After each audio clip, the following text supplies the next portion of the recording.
Hello and welcome to the Organ Loft here at Hereford Cathedral. I'm Peter Dyke and I'm the Assistant Director of Music here, which means that I tend to play the organ for all the services.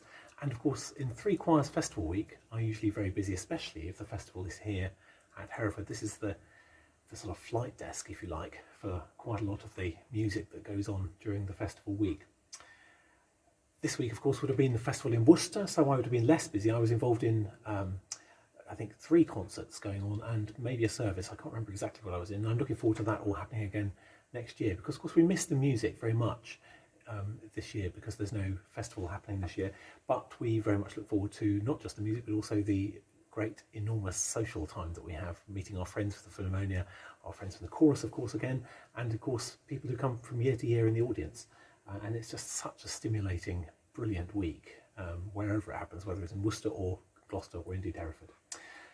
Now, one of the concerts that I was going to be in was playing the orchestral part for the organ in the Enigma variations, and that was going to be on, I think, a Sunday night. And so I'm going to play for you a couple of the Enigma variations here because I've transcribed them for the organ here, and I'm going to play the famous one, Nimrod, because, of course, it's good to remember that a lot of people have had a very difficult time in this last few months, and Nimrod is a suitably thoughtful and beautiful piece. Of course, Elgar didn't intend it as a memorial. He had in mind his great friend August Jaeger, who helped him publish some of his works.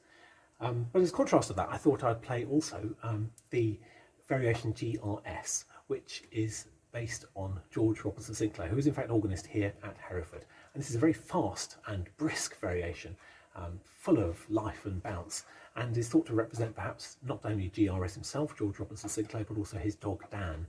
And there's a story, isn't there, about the dog falling in the river and Elgar saying, "Set that to music." And this is the result of that. Of course, it's written for whole orchestra.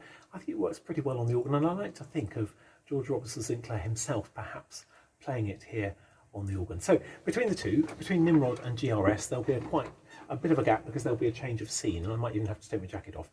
So first of all, Nimrod.